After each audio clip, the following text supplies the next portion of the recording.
Hello, everyone, and welcome back to Liquid Future. Today, we have Jonas with us today from the National Association of Nonpartisan Reformers. This is a group that we at Liquid are proud to be a member of, and there's a lot of other really great organizations that are all trying to, Jim and his team are helping to facilitate more conversations about what are the current issues and what are the paths forward and how can we collaborate. Is that a good summary, you think, Jim? That's a good summary. I would put the other guardrail around what our association, National Association of Nonpartisan Reformers, is really the hyper-focused folks in the reform space that are in the weeds, battling back against the duopoly. Exactly. And so just to give a high-level recap, how would you explain how the current situation is less than ideal? How does the duopoly leave America with a less system than we deserve? Well, it happened over time, and while everyone was participating but not paying much attention to it, that elections turned into being by and for the political parties as opposed to being held for the benefit of the individual voter. And the political parties now think about elections as being their private enterprise, of which there are only two teams that can compete. And so they may not agree on much, but they do want to stifle competition of anybody else coming into their space and being offering more choice or more of a voice to individual voters. So I think we've got to get to this spot where we recognize that there are multiple layers of barriers that the parties have put up over time to restrict competition. And what we need to do is figure out ways that we can reintroduce more competition into the system and make it more transparent and make it more participatory so that we get the maximum number of voters participating and that we force the political parties and for their candidates to more openly compete for the voters' attention and support.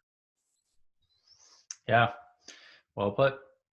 So just jumping right into the meat of the issue, are there particular solutions that you see as especially promising for how we can overcome these barriers and fix the problems associated with a simple two-party system?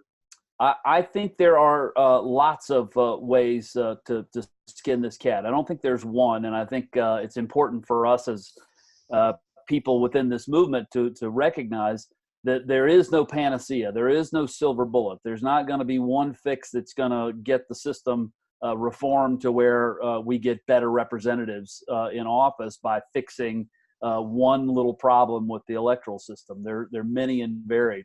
But I would say there have been some successes in recent times, the last few years, on things like opening primaries or semi-opening primaries to make it more competitive for nonpartisan independent voters to participate in partisan primaries. The other major reform that happened last year, well, before I say to that one, the other one that really caught fire last cycle and continues on now is gerrymander reform that really needed to happen but had no momentum behind it. And now it feels like it's just this cascade of gerrymander reform across the country because it makes way too much sense.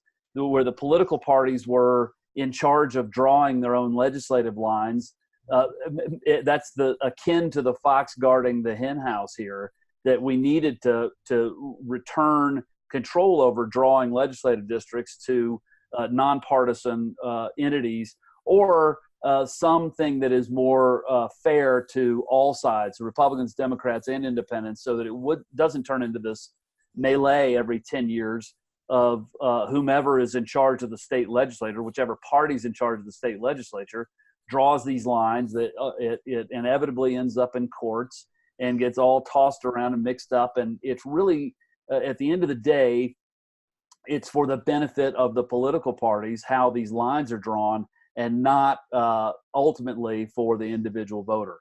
So that's a big thing, and it's going to be happening in a lot of other states here this coming cycle. And it's a no-brainer. It's really difficult for the parties to complain against gerrymander reform. How effective it is, does it ultimately change how representatives represent those districts? It's difficult. It takes a long time for that to really play out. But I'll say most importantly about gerrymander reform in thinking about it is that it changes the way that we think about elections and voters and parties. And while it may not directly change overnight how representatives better serve their constituents, but it does start changing the minds of people to understand, hey, wait a minute, elections ought to be about us and not about parties. And I think so that's a big outcome and big reason why we should support gerrymander reform. Now, lastly, the one reform that is really hot and really has taken off within our membership of the association and among a lot of reformers around the country is this idea of ranked choice voting. And it passed in Maine for their federal races. They're going to put it on for their presidential ballot coming up soon, and then their legislative districts, state districts after that. There's some really strong efforts underway, in particular in Massachusetts has a really strong play for ranked choice voting, and there are efforts starting to spring up around the country. I would caution folks to not put everything in the ranked choice voting basket. It's a mind change of how you think about elections. It can be hugely beneficial and will be a giant reform as it's moving its way across the country. But it's going to take some time to get there. So I urge everyone not to wait around and hope that RCV is going to pop up in their state, but that let's start working towards it. Let's continue to educate voters about what elections are about and for, and keep our heads down and hope that RCV comes to your state soon. Yeah, that makes sense. So as you put it, there's a handful of different paths forward and exciting opportunities.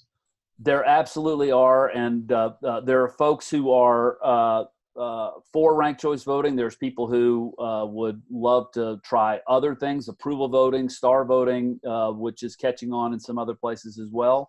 That I think we let, as I like to say, to quote another revolutionary, let 1,000 flowers bloom in the reform space. Let's try this in other ways, right?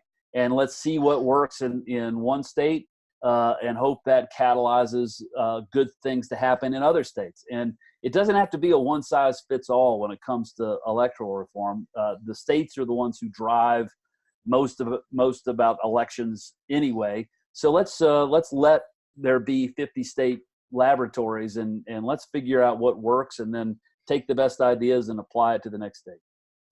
Agreed completely. Yeah. So stepping back for a second, just to shift the conversation, can we talk just a little bit about how you got into this stuff, about your background, where your personal interest comes? Sure. I was a Republican consultant from early on, right out of college. I was working on Republican campaigns, came from a political family in North Carolina. So I grew up in politics, seeped in it, and worked in it for a lot of cycles. I worked for a guy named Roger Ailes who went on to run Fox News. I worked for him in New York and LA and DC, writing spots, helping candidates run and win federal, up to U.S. presidents that I got to work on with Roger. At the end of the 90s, I really became disillusioned with where the Republican Party was going. I didn't recognize it anymore. I didn't feel comfortable in it, but I also didn't feel comfortable on jumping all the way over with Democrats, and really felt like I was a man without a country when it came to politics. And there really wasn't much of an independent movement or a nonpartisan place at all. So I essentially dropped out for a few years and just let it simmer.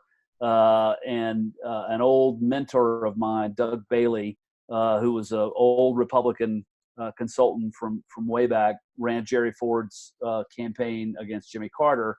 And Jimmy Carter's main political consultant, Ham Jordan, the three of us got together in D.C. and were bemoaning how terrible politics were. And here we were, expats from our parties, not knowing what to do, but recognizing that something had to get done with our politics.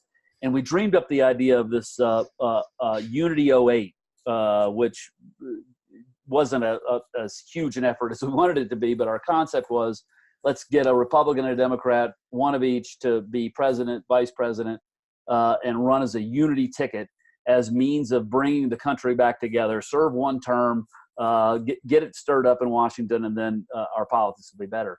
What we didn't realize was just how hard it is to run a campaign like that and to get ballot access, and how rigid the two parties had become about being able to agree on anything. That even if we had put together that unity ticket, it would have been next to impossible to get any traction for that because of all the other barriers to entry for political parties and for independent candidates, and attention and money and infrastructure, all those things. But it was a wonderful way for me to get reintroduced back into politics and to get reinvigorated about where I wanted to spend my time and my effort and my professional career in trying to use politics for good, and to apply the things that I did for one of the parties and now apply it for nonpartisan reform. So ever since that meeting in 2006, where we were trying to put together Unity.Vote, I went on to help with Americans Elect, which was the follow-up effort that Peter Ackerman led 4 years later. And then I've been working with a lot of different reform groups. I do work with the Independent Voter Project. I helped a number of candidates run. I did Greg Orman's campaign in 2014 when he ran for the U.S. Senate in Kansas as a competitive independent. And we learned even more then from that effort. And then finally, I've done some work with Unite America and been on their board at various times and tried to help with what they're doing with independent candidates.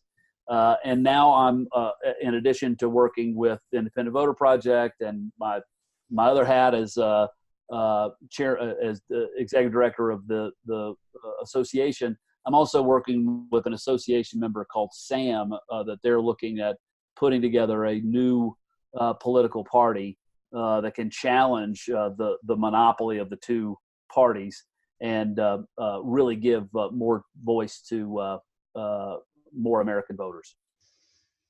So you stay busy. Yeah. In addition to doing some corporate work that actually pays the bills. Exactly. Wow. There's a lot I want to chew into, but it's like a paradox of choice here. I'd love to. Okay, well, let's just start chronological. So you were talking about how the party in the 90s, the Republican Party, took a direction that you weren't happy with. Can you elaborate at all on how it changed and why it changed? And was there any chance of it being stopped then, these shifts? Or is there a sense in which the partisanship became inevitable at a certain point? Yeah, can you just elaborate more on this? Well, shift? Yeah, I think we need several novels worth of information can go into it, and probably some psychological help as well about what all happened back then. But it changed rather quickly, and I blame some of it on the media and what happened with cable news became weaponized, and we lost a sense of bipartisanship and the ability to have bipartisanship. Sometime in the 80s, that started slipping away, and I don't think it's fair to blame the Democrats as much as it is to blame the Republicans, and that's coming from a Republican. But the Republicans started to run campaigns in a different way than had previously been run. And that's not to say that campaigns weren't tough and mean and ugly and spread all kinds of terrible things about opponents out there.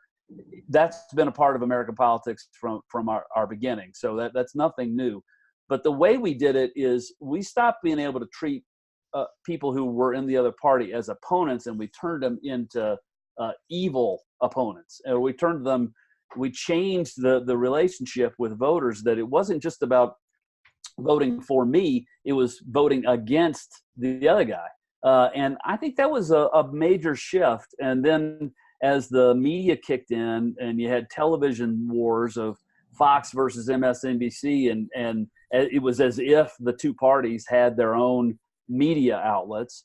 And then the rise after that, I mean, it wasn't until a little later. I mean, I remember when I worked for Lamar Alexander in the '96 presidential campaign, we had one of the first websites for political candidates, for a presidential candidate. And it was just awful. It was terrible, but it was early on, but you could already see where that could be and how powerful of a medium that could be. And as the media wars were going on, and politics was getting coarser and political discourse was getting coarser, then you layer on the internet and all the social media that happened over the last decade and a half. You can really see that our politics and our ability to have cogent, logical conversations were gone. And you can no longer appeal to logic. It's all about emotion and how can I demonize this side and play to my tribe's strengths over here. I mean, it really turned into a different way of running for office.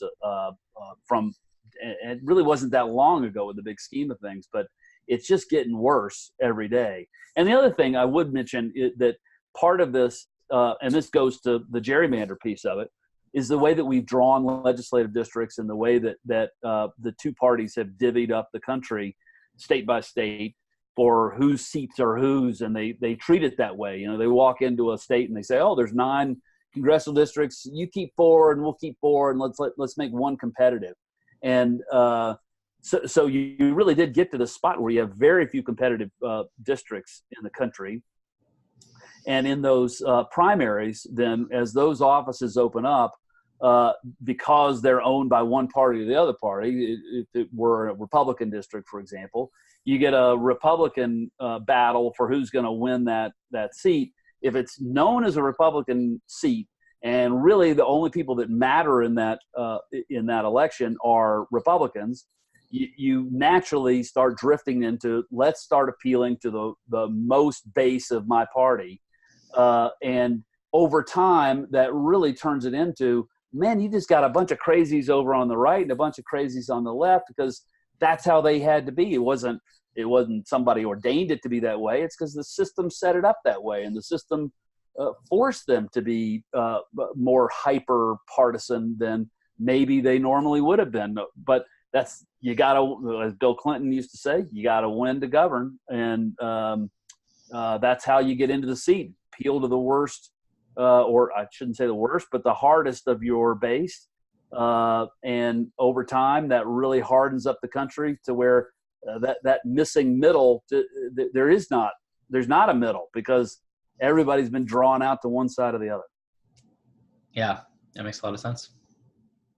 So that lays out sort of the past and sort of the mistakes of the past as a country. Now, speaking to right now, can you elaborate on Sam, on the Serve America movement, right? Yeah, Sam is one, and the Alliance Party is another. They're both recognizing that I think the proposition is that the supposition is that there is a space for a new majority party that represents all the people who feel abandoned by the other two parties. It is not, in my mind, it's not an appeal to a centrist or an independent necessarily. There are a ton of independents out in the country, and more people are leaving the political parties. But as we're learning over and over the last few cycles, those independents aren't necessarily true independents. They really have an allegiance to one party or the other. So when we think about starting a new movement, you have to start in a spot where you say, I'm not about trying to capture this elusive middle of the country, but instead I'm trying to compete against a duopoly that is a blob. It's a thing. Don't think of it as left, right. Don't think of it as red and blue. They want you to think of those are the only two ways of doing it. But I like to think of it as it's the system, and we need something outside of the system to crack that nut and to be able to offer more choices to folks. So that's what Sam is working towards. That's what the Alliance Party is working toward, is trying to find opportunity and the ability to create a new party that is able to be competitive and run slates of candidates that are outside of that system. That makes a lot of sense. And so to unpack that a little bit, do you think that you're sort of suggesting that the Republican Party and the Democratic Party want to create this perception as if they are one of two choices and they're diametrically opposed? That's right. That in ways, in fact, they're actually much more aligned than they would have you believe, that there are certain similarities. Yeah, can you speak to that a little bit more? Yeah, and I think that's exactly right. I mean, it is to their benefit to make everyone believe that we are a two-party system, and that's the way the founders intended it. I mean, and it's amazing. I'm sure you run into people all the time who it just is mind-blowing to think, wait a minute, you can do something different than Republican and Democrat? Yeah. I didn't know. I thought that was in the Constitution somehow that you had to do it. But it is to the party's advantage to make people think that way, to limit their choices and limit the ability to think outside of those two poles. And the two poles work for people because they're used to that system, but it's difficult to overcome because of how long that has been the way that we've done it. And on a national scale, they have created it so that legislatures work that way as well. So it serves to the benefit of those two parties currently to work that way. And until you crack that system and try it in a couple different places, what Unite America has done with trying to create fulcrums of, you don't have to elect a majority of people into a legislature. You just have to elect enough of them that you own the swing, and you own the ability to control an agenda and control the votes with very few number of people actually elected, because the two parties are so close together in the way that they operate. So I think that's going to be the exciting thing going forward, are the new parties, or what Unite America is doing and what a number of other folks in this space are trying to do, is to carve out some ground. And I don't want to put it here between the parties. It's a new thing outside of the current system that could be a competitive alternative to the two parties. Yeah.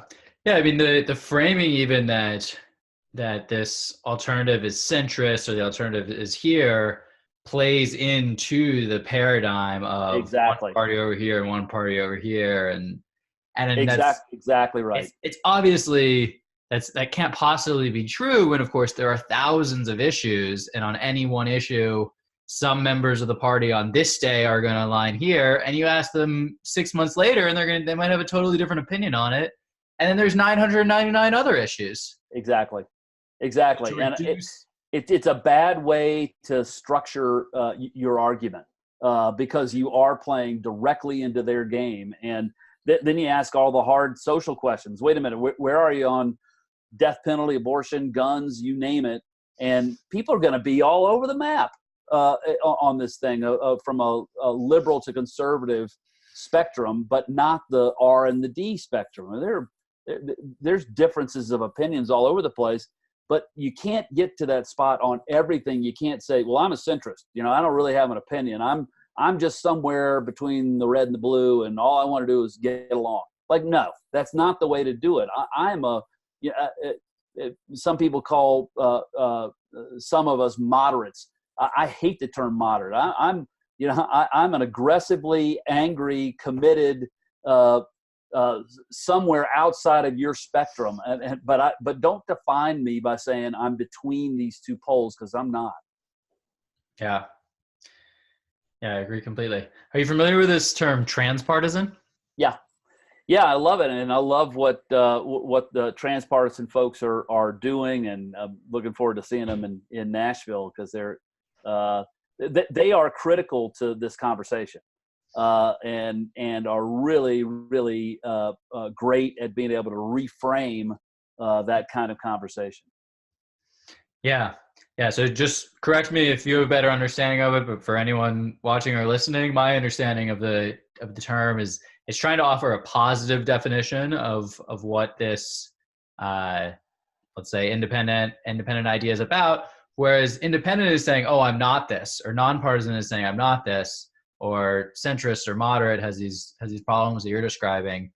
What I like about the framing of transpartisan is the framing that, look, there are some really good ideas from this group, there are some really bad ideas from this group, there are good ideas from this group, and there are good ideas from a dozen other groups. Yep. And we're focused on the best ideas no matter where they come from. It's not about where they come from, it's about, are these good ideas or are they bad ideas? Yeah, and on top of that, that too is also learning to appreciate where people are coming from, and being able to understand, even if we don't get to an agreement or consensus on that issue, I have a better appreciation for where you're coming from. We may disagree completely, but let's not turn into enemies. Let's agree to be the 70% friends that we agree on, instead of defining ourselves as being 30% enemies.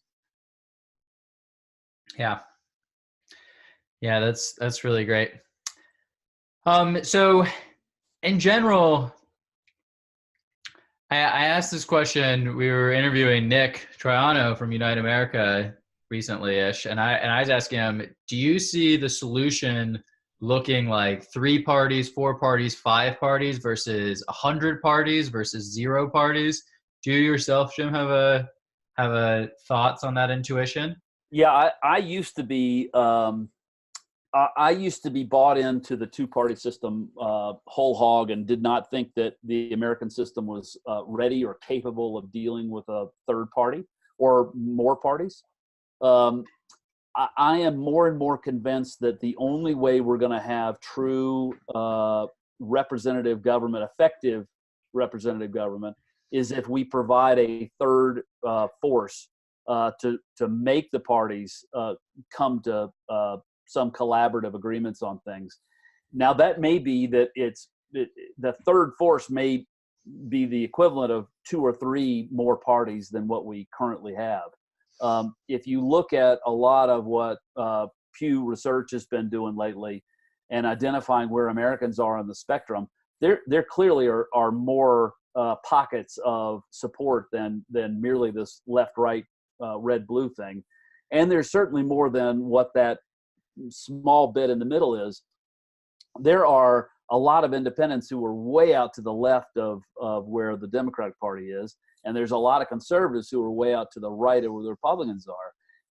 So it really could turn into, I think, 5 parties at some point, where there is true centrists, which may be shifting along the spectrum. Democrats and Republicans still is the majority, but then some further right and left parties that emerge. That's going to take a long time. But I think that's where we're headed. And if you can crack the code and figure out how to build a competitive third party of national significance, there's no stopping the next couple. But I really don't want us to turn into a European style, or like what Israel has with these new parties pop up overnight and shift all over the place. I mean, it's different. We've got a strong executive. Our legislative branch is not really built to be as flexible as what a European style parliament is. So we have to be a little careful about how crazy we get on number of parties that we have. But I think that there's space for more than 2. Yeah, there is this really interesting phenomenon that I feel like doesn't get quite enough attention, but you'd hear about these people that would say in 2016, they would tell me firsthand, or you sometimes read accounts of these people, they'd say in 2016, they ended up voting for Donald Trump, but their first choice was Bernie Sanders. Yeah, right. And there's something about that I think it's quite a common sentiment. I think the numbers are something like 20% of Bernie Sanders supporters were supposedly ended up going to the Donald Trump camp, like a very significant number. Yeah. And it completely demolishes this idea of they're these two diametrically opposed, far left, far right sort of candidates. Yep. And there's something about them that is connecting with voters on a different level than how blue they are or how red they are. Yeah, totally agree. And I think both parties and the media and most voters and certainly political prognosticators have just have missed what's going on out there in the country. And we've been playing this game in a way that we think it's all everything's working just fine, but there are bigger forces at play economically, socially in America that we've got to figure out how to deal with them. And to your point about Bernie and Bernie Trump voters, it's crazy, but they're not crazy. They were responding to their circumstance and what's going on in the world and in the country. And we got major league issues that we have to deal with. What are we going to do with a whole generation of folks who are unemployable? And how are we going to deal with AI and robotics and a failing infrastructure and bad schools and all these things where a certain sliver of America is doing just fine, but there's a whole swath of the country that's not, and is being buried and not listened to, and is the reason for Donald Trump being president. And whether or not he's able to solve it at all or is doing anything to solve it, he is a result of that big chunk of America that doesn't feel plugged in and doesn't feel all that confident about America's future. And our political parties and the political system are just woefully unprepared to be able to deal with what's coming. And I think that's why, frankly, you're seeing this rise of all this independent, small I independent groups popping up is in direct correlation to the inability of the parties to do anything big for America anymore. I mean, we don't seem capable of doing anything big to solve the real problems. We get stuck in the finger pointing and the small ball little stuff that appeals to the party bases, but doesn't really move the chains. Yeah. So what do you think would happen? Let's say we were to continue down our current road. We're not able to achieve some of these fundamental reforms. There isn't an emergence of a strong counterweight, third party, fourth party, fifth party. What does America look like 20 years from now? Well, I try not to get pessimistic about it because it's easy to get pessimistic when you watch the bad politics happening in Washington and a lot of the state capitals. But I'm encouraged by what's happening in this reform space, and I will try to be as optimistic as I can be as we start chipping away at the wall. It's not going to happen this cycle or next, but I see a brighter path ahead where we're going to be able to elect the kinds of leaders who will be forced to deal with these issues. It's going to get to the point where you can't kick the can any further down the road than it's been kicked, and there will be a reckoning. And I just hope that our politics are at a place where we've got the ability to deal with it at that point, because we're in a dangerous time. And I don't try to be too hyperbolic about this, but you can see some real cracks in the system that are getting to the point where we're tearing at each other as a country, and the seams are getting looser, and this thing could go south really fast if we're not careful. And I know the media is not able to deal with those big issues. There are people within it who are thinking about it.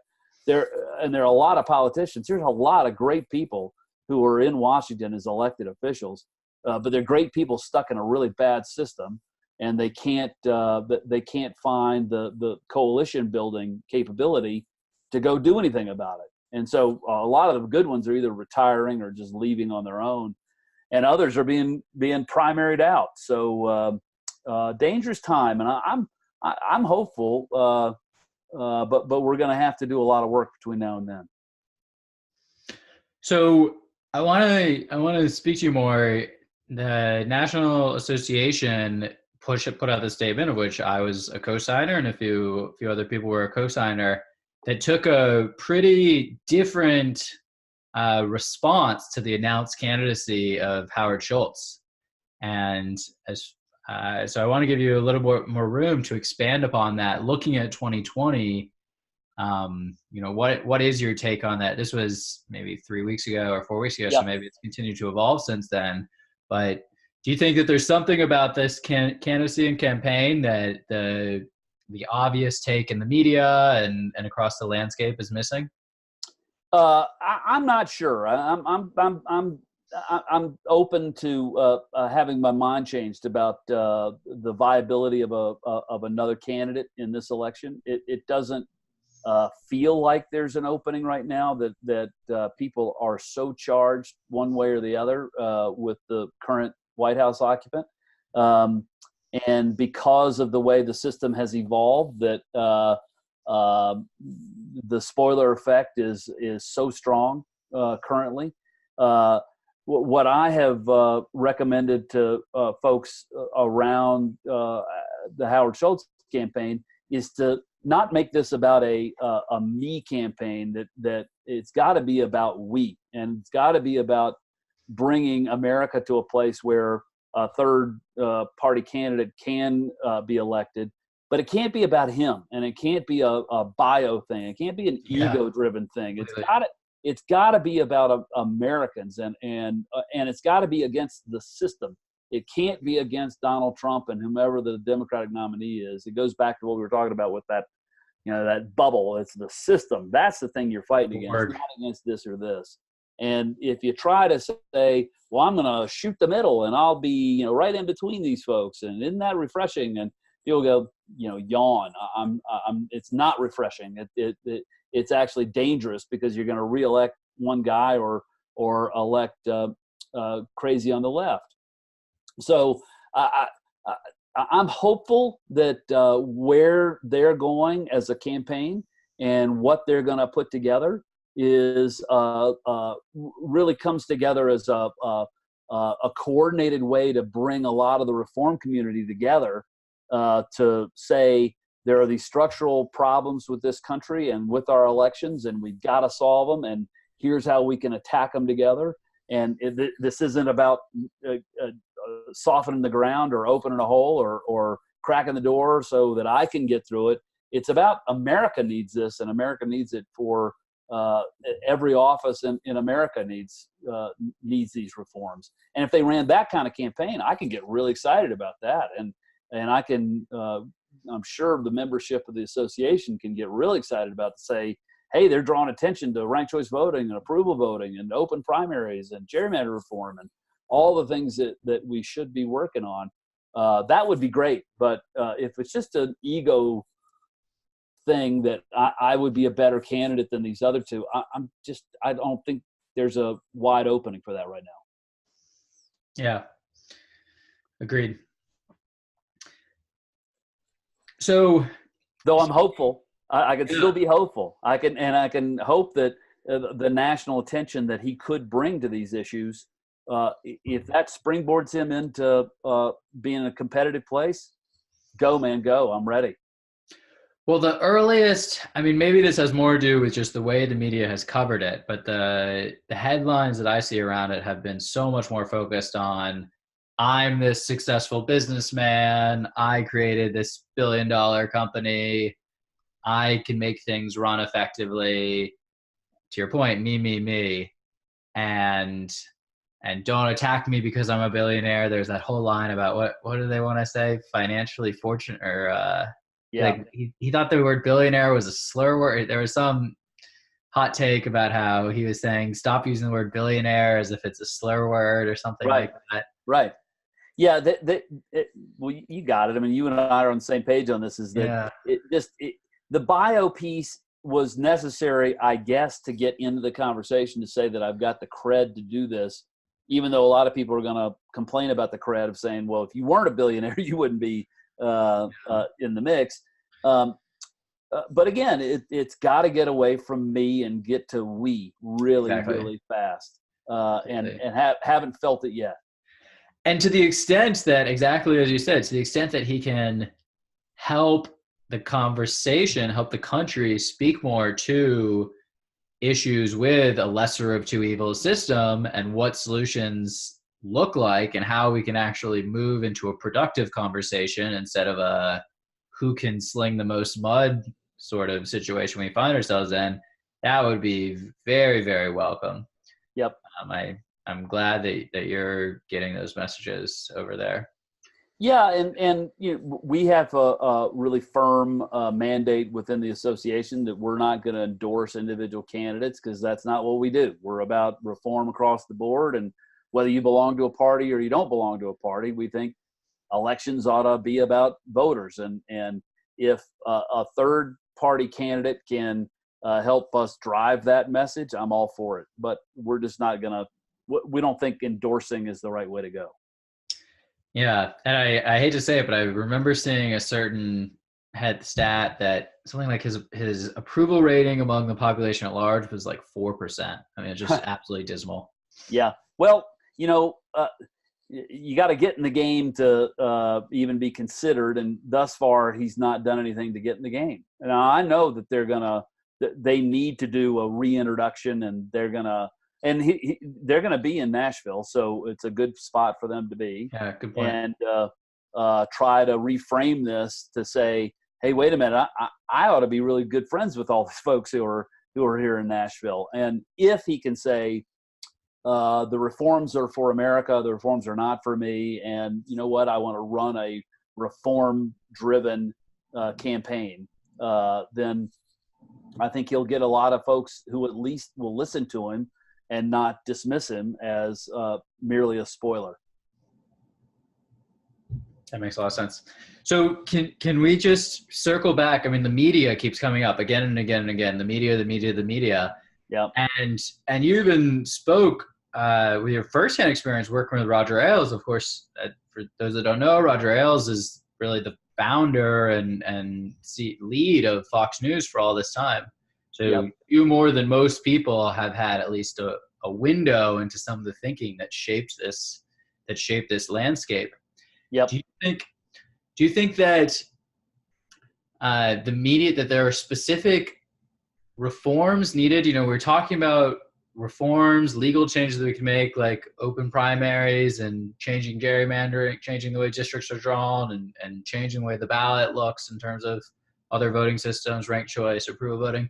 Do you think there are also legal changes necessary to the media landscape? I mean, famously, there used to be the fairness doctrine, and then that was removed. Do you have thoughts on this topic? Well, I get scared when the media starts getting into the business of controlling airwaves. But we are in a dangerous spot.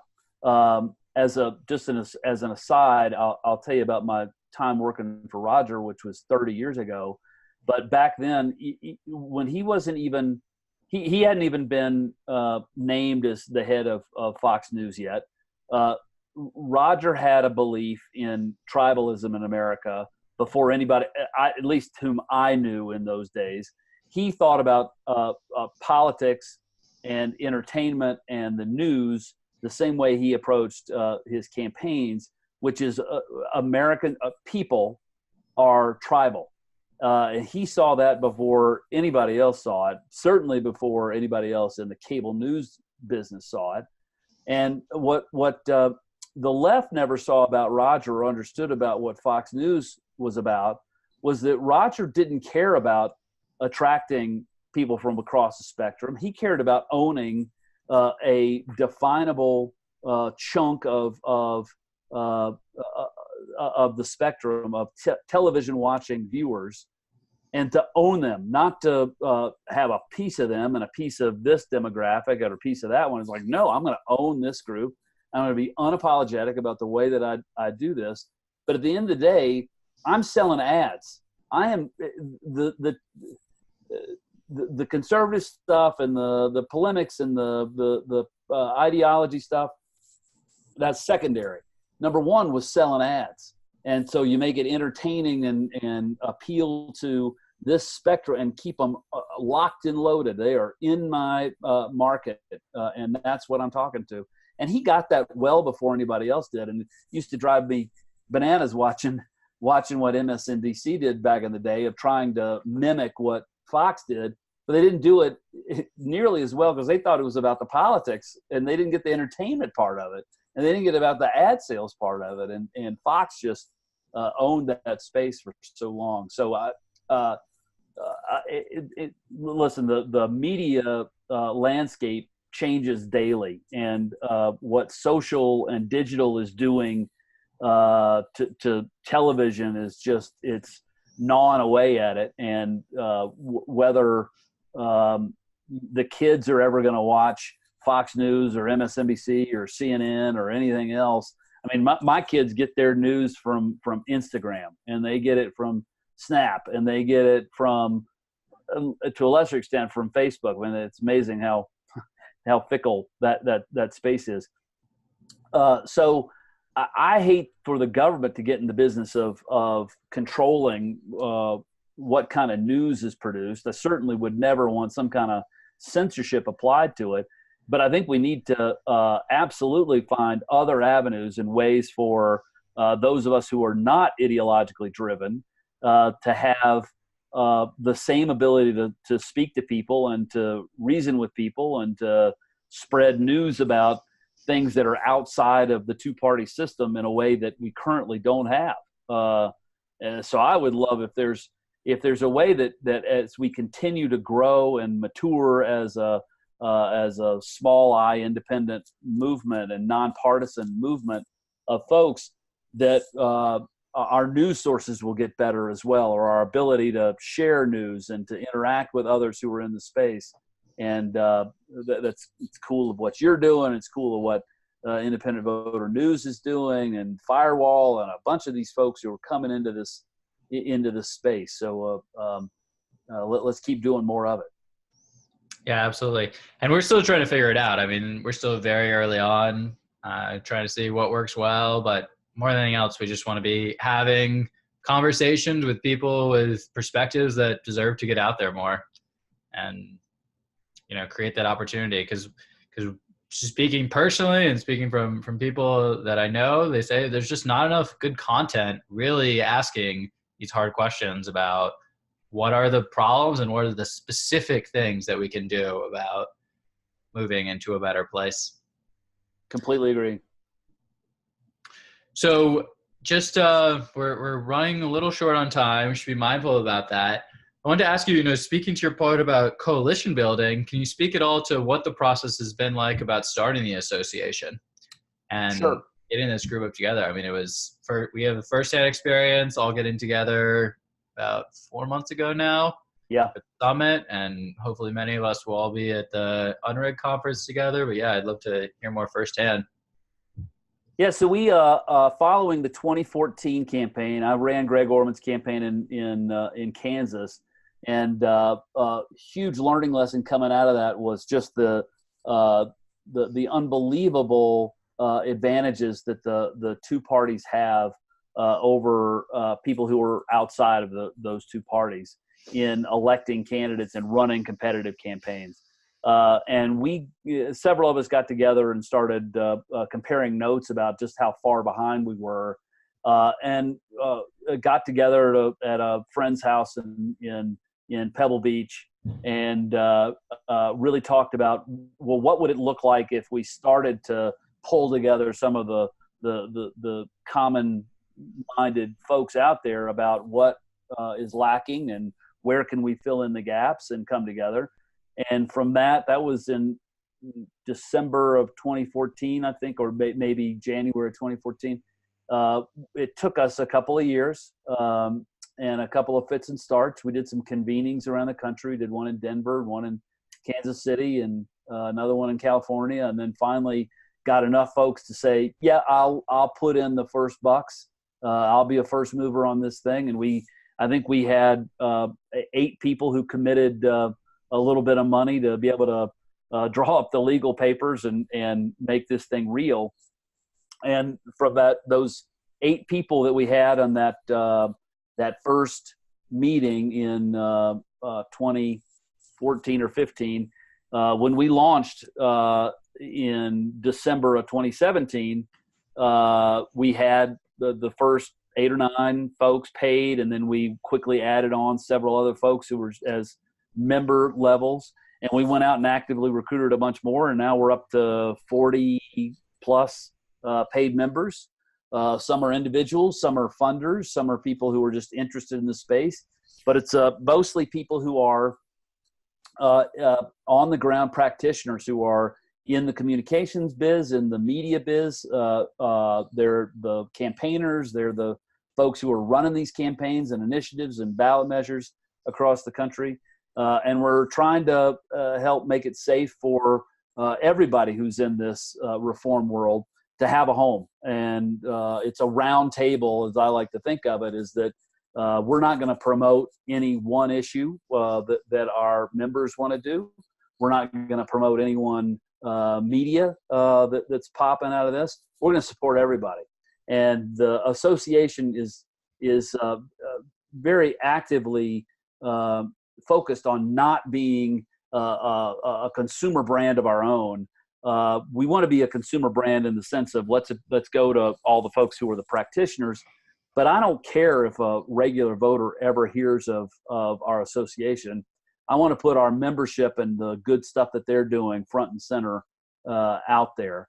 And if we can figure out ways that we can share resources, build on each other's infrastructure, get smarter as we go, build a repository of learning lessons, build up the job bank and build up the career bank, and get kids who would normally go work for the two parties.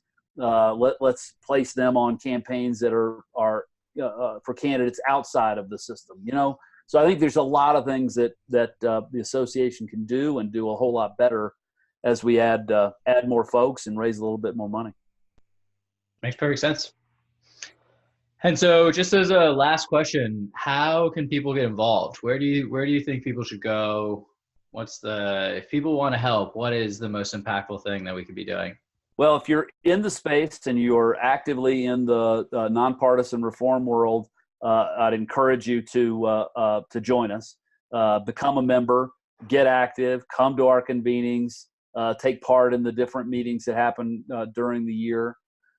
If you're interested as just an individual and don't want to pay the membership fee but get active within the space, there's a listing of all of our member organizations on our NANR, nonpartisanreformers.org webpage that you can learn about all the variety of folks who are doing really fun, important, impactful things in this reform space. Learn about those groups. They're doing things all across the country, a myriad of ways you can get active on giving money, giving your time, giving your expertise. And so again, that's nonpartisanreformers.org. Correct. Excellent.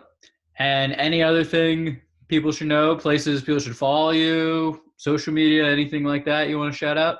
Well, at Jim Jonas on Twitter, I like to throw a few nuggets out there here and there about things happening in the reform world, and sign up for our newsletter at nonpartisanreformers.org, and we'll keep you up to date about what our member groups are doing. Excellent. Well, thank you very much for joining us. Thanks for taking the time. Hey, my pleasure. Thank you for having me.